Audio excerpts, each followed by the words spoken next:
Season's greetings, one and all. Welcome to my channel.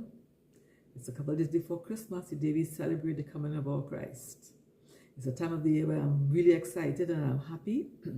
I see the joy in the faces of people I meet on the streets, in the supermarket, wherever I go. And I wish that joy and that happiness will be seen throughout the year. So even though it may not be the exact day that Christ was born, we chose that day to celebrate his coming. And I don't know about you, but I am forever grateful that he came and died for me. And in this week's video, I'm going to share some stuff that happened to me as recent as last Wednesday, the 11th. And I want to talk about how I see God's hand in all that I've been through and all that I've been going through. So, let's get after it. Hey y'all. So, I don't know how many of you all believe, but I do. And every time something negative happens in my life, it reiterates my knowledge, and it brings me back to the belief, the strong belief, the truth that there is a God and he looks after his people. He looks after us. I also tell people I pray a lot. I am a believer, not in church, not in religion, but a believer in God. And I spend a lot of time talking to him, maybe not on my knees, sometimes driving, sometimes while I'm working.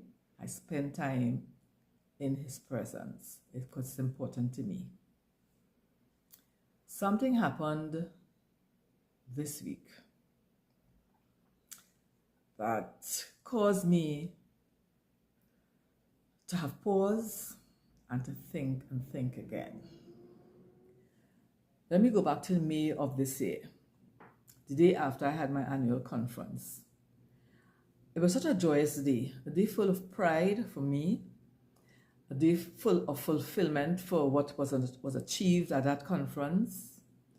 And the participants left all filled up and motivated and inspired and ready to change, aspects of their lives. And this all happened on May 17th of this year. The following day, I had some guests from overseas, one of my speakers, and we decided to take a drive to the beach.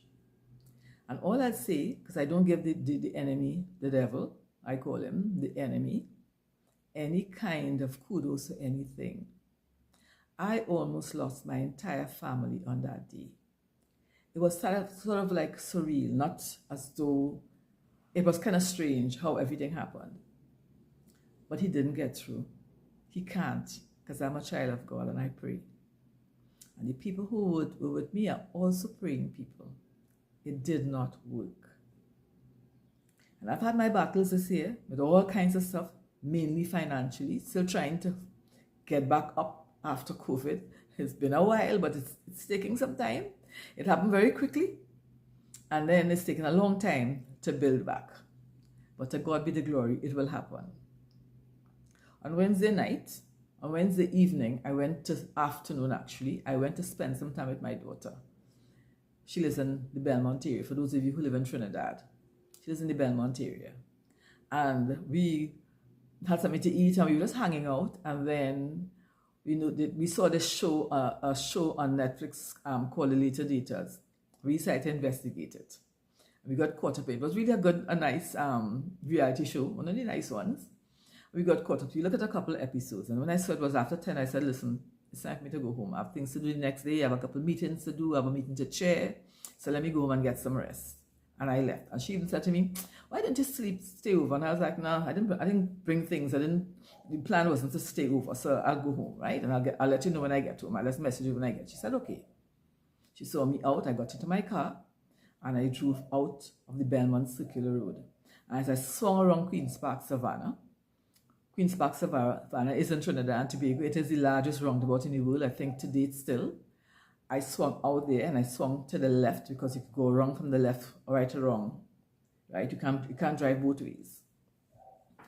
And so it's traveling east. I got out of the Circular Road and I swung to the left to travel east, to go back around, to go west. And As I drove out there, it was pretty bare out there. I didn't see any other cars, you know. I mean, at that time of night, I mean, it wasn't that late, but there were no cars on that stretch. As I drove out, I just sort of sensed a car alongside me. It was very dark. I couldn't see who was in the vehicle. The vehicle color was dark, and all of the windows were dark. And they came straight up, like rushed up alongside me, almost like a coat of paint away from me. And I thought to myself, what the is that? And then they accelerated, pulled in front of me, stopped at an angle, and I saw doors being opened. It was instinct. It was the presence of God that made me do what I did. I swung into the left lane because I was in the middle lane.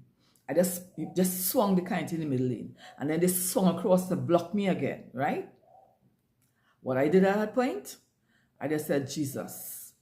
I put my car in reverse, and I reversed where I was not supposed to be reversing.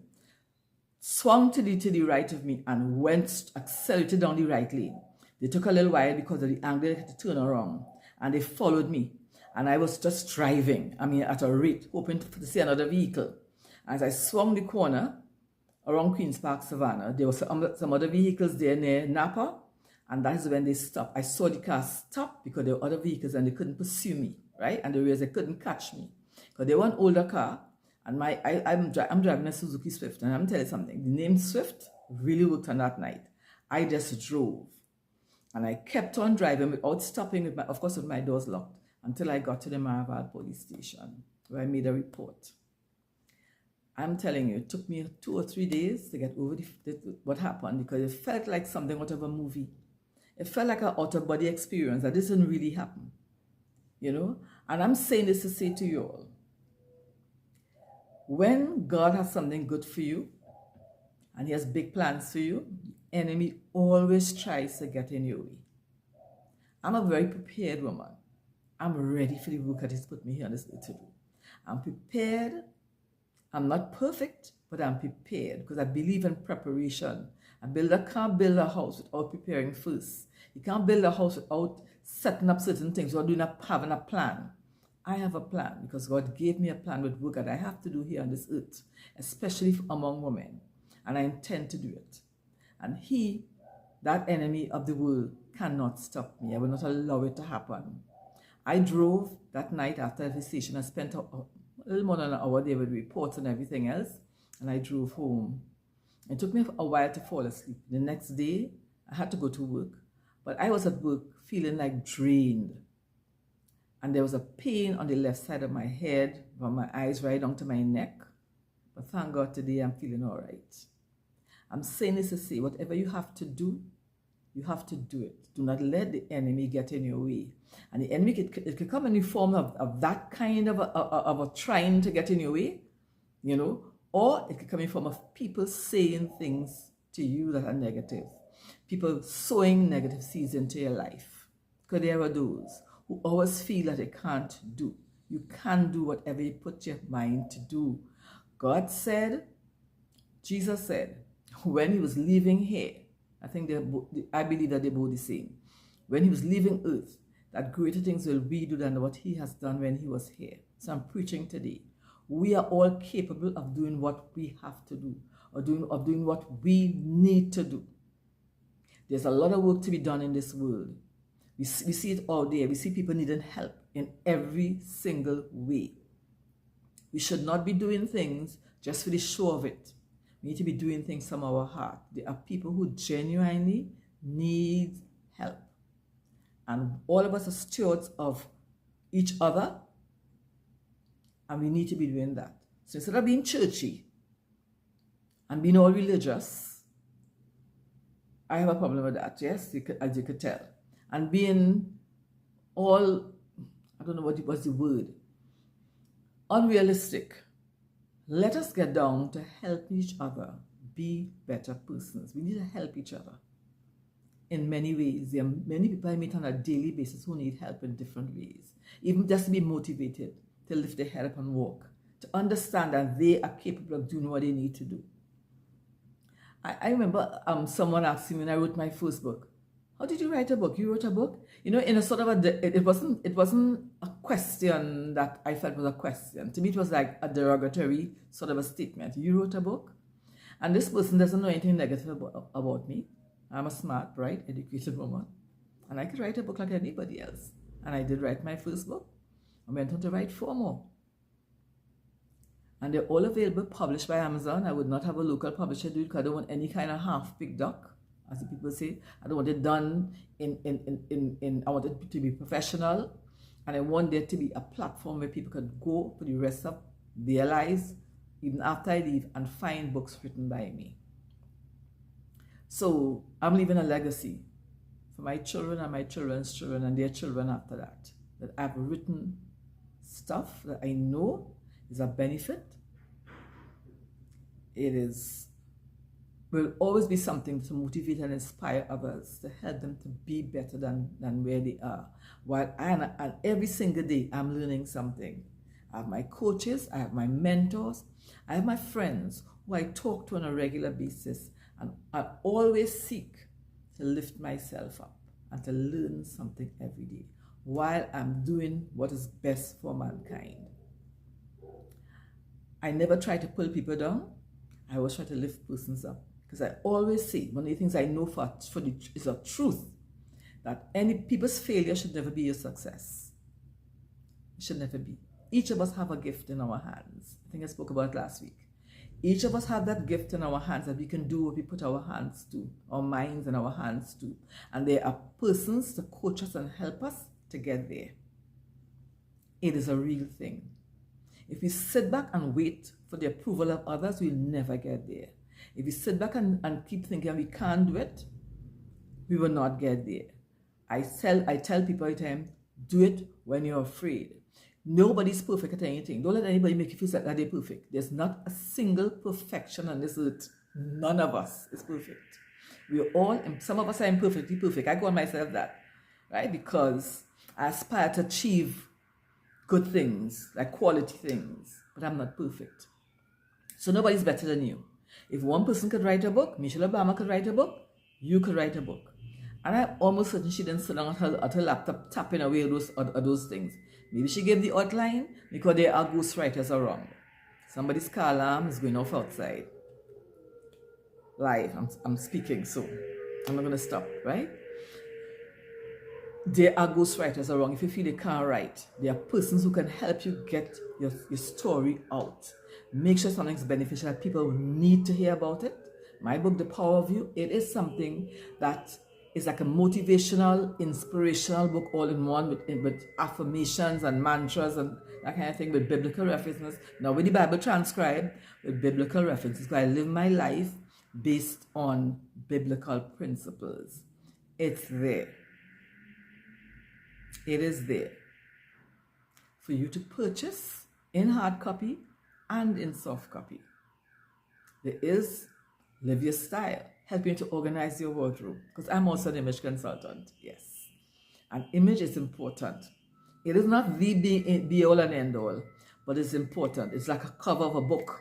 People see you and think they know you in the first couple of minutes of seeing you because of how you present yourself. And there are others. There are the journals and the daily planners, which you all need to get your hands on before 2025, because that is where you write your stories down. This is where you write your ideas down. Write it down and make it plain. When you write things down, you cement it in your brain. It's something you could go back to and follow up so you don't forget certain things. It is important to write things down. A daily journal is important. I have those as well. Yes, available on Amazon. So I want to say to you all today in this video that anything you put your mind to, you can do it. There's help out there to get it done. There are mentors, there are tutors who can help you to get it done. I didn't just wake up and feel like I could write a book. I sat with my coaches, I did my training, and I understood afterwards what the procedure was to do that. And of course I did it afraid. Of course, the first one I did, all of the text was right there.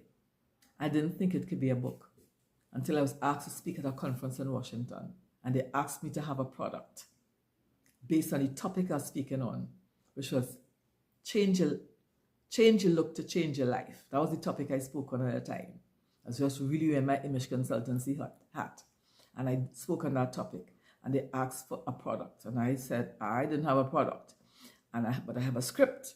Well, then you can create a book. And I created my first book for that first conference a couple of years ago. And let me tell you something. It gave me the confidence I needed because I knew how to. I was taught how to continue writing. And who knows, there might be other books in me right now, you know. And of course, the journals and so were created for additional income, passive income while they sleep. People always need these books, things to write stuff down in, journals, ledgers. They always need it. Get creative and get going with what you have to do. And don't let people or the enemy get in your way and make you feel you cannot do it. We are all capable. I'm not better than you. You hear me say it all the time, And you're not better than me. So guess what? If I could do it, you could do it. If others could do it, you could do it. So you may not become a New York bestseller. You may not get a deal from a publisher who will hand you a couple $1 million to write a book. But you certainly could write your story, make it known, help some others along the way with whatever you have written about, and leave a legacy behind. Because all of us will leave here one of these days. I wish it didn't happen, And the funny thing is, I don't like old age people tell you that. I don't look down on older people, but because aging is a blessing. But I always feel, why did we have to get old? I looked at Sherry Shepherd show recently, and there was Henry Winkler. I don't know if any of you all remember. Some of you might be too young. The Fonz and Happy Days. He was so sweet and cute. He's a cute old man too, But I'm thinking, he was so cute. Why could he have stayed like that? Why did he have to get old? My mind thinks things like that, But aging is a blessing. And I'm pleased that I'm aging well and so far in good health. And I'm able to do something like this. So get up from where you're sitting and get going. Begin to move. Because this is what you've put here to do. We ain't put here to retire and sit in a chair and get old and sick or look at other people and compare ourselves to others. We are put here to share who we are with others, to make ourselves, a part of the society, right? To own our share of the land we're living in. That's what we're put here for.